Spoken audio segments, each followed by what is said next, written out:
కామారెడ్డి నియోజకవర్గ ప్రజలందరికీ నమస్కారం అన్న. అందరికీ రైతులందరికీ నేను చేతులు జోడించి చెప్పేది ఏంటంటే అన్న, ఎలక్షన్ అయిపోగానే కళ్ళలోకి వచ్చేసి వడ్ల కొనుగోలు కోసం మాట్లాడదామని ఆలోచించాం. ఎలక్షన్ కన్నా ముందే 11వ తారీఖు నాడు రైస్ మిల్లులకు మాట్లాడడం జరిగింది. రైస్ మిల్ వారు స్పందించి ఒక 400 లారీలు ఎత్తడము 11, 12, 13, 14వ తారీఖు వరకు జరగడం జరిగింది. గౌరవ కలెక్టర్ గారికి కూడా వినవించడం జరిగింది.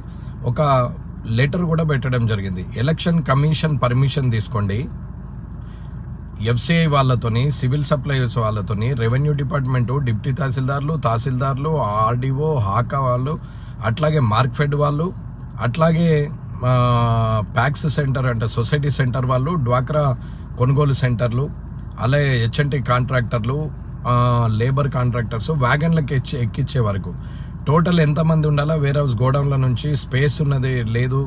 ఈ వడ్లను తీసుకెళ్లి ఎక్కడ పెట్టాలని రైస్ మిల్ వాళ్ళు మాట్లాడుతున్నారు. ప్రభుత్వం వారు తీసుకోవాల్సినటువంటి ప్యాడీని ప్రభుత్వం తీసుకోవట్లేదు అనేది వాళ్ళ వాదన. మీ కలెక్టర్ గారితో మాట్లాడడం జరిగింది. వాళ్ళకు జాయింట్ కలెక్టర్ చంద్రమోహన్ గారితో కూడా మాట్లాడడం జరిగింది. ఎట్టి పరిస్థితుల్లో వారం రోజుల లోపల మీరు తీసేయాలని ఆ రోజే చెప్పాం. 4 రోజులు అయిపోయింది, మీరు ఏం చేస్తున్నారని కూడా అడగడం జరిగింది. ఇక్కడ అధికారులను కోరుకునేది, రైతులను కోరుకునేది ఏంటంటే ఎటొచ్చి నష్టపోయేది రైతులే తప్ప ఇంకెవరు కాదు. రాజకీయంగా మేము బాగుంటాం, అధికారులు మీరు నెలకు జీతాలు వస్తే మీరు కూడా బాగుంటారు, కానీ రైతులు ఇబ్బంది పడే పరిస్థితి వచ్చింది. కాబట్టి ఎట్టి పరిస్థితుల్లో ఈ 4 నుంచి 5 రోజుల లోపల మీరు మొత్తం వడ్లు లేపాలనేది నేను అధికారులను కోరుకుంటున్నాను. అలాగే ఎలక్షన్ కమిషన్కు పర్మిషన్ కోసము పెట్టండి అని చెప్పి నేను కలెక్టర్ గారికి మొన్న 15వ తారీఖు నాడు లెటర్ ఇవ్వడం జరిగింది. నిన్న ఎలక్షన్ కమిషన్కు కలెక్టర్ గారు కూడా పర్మిషన్ కోసం రాయడం జరిగింది.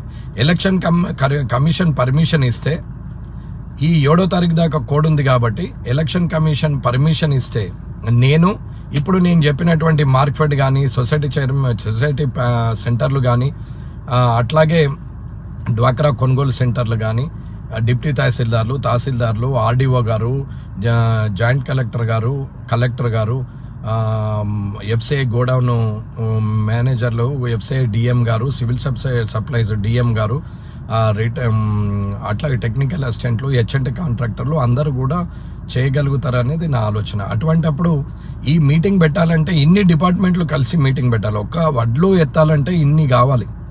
వీళ్ళందరితోని మీటింగ్ పెట్టమని చెప్పి కలెక్టర్ గారికి లెటర్ పెట్టడమో, కలెక్టర్ గారు ఎలక్షన్ కమిషన్కు పర్మిషన్ పెట్టడం కూడా జరిగింది. విధి వక్రీకరించి ఇబ్బందులు పాలవుతున్నారు. మీ బాధ నాకు అర్థమవుతుంది. నేను దాంట్లో బాధపడుతున్నా అని చెప్పుకున్నంత మాత్రాన మీకు న్యాయం జరుగుతుందని నేను అనుకోవట్లేదు.